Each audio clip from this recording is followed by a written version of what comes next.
посмотрел, видел, что с 2020 года на сайте МВД исчезла статистика по ДТП.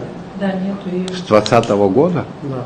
Это связывает с вашим предвыборным обещанием, если на 50% не сократятся ДТП со смертельным исходом, вы будете освобождать от МВД.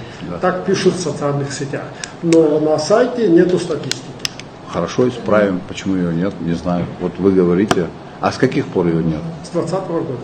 Ну как такое могло Ну, быть? вот Да, нету ее. об этом писали в Вообще, вот сейчас мы убеждаемся несколько раз.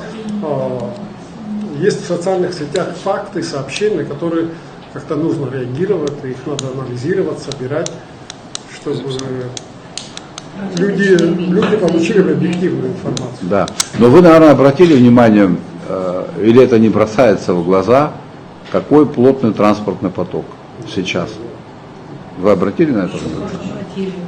Особенно пешеходы. Да. Но это, с одной стороны, хорошо. Но с другой стороны, за всем этим стоят конкретные проблемы.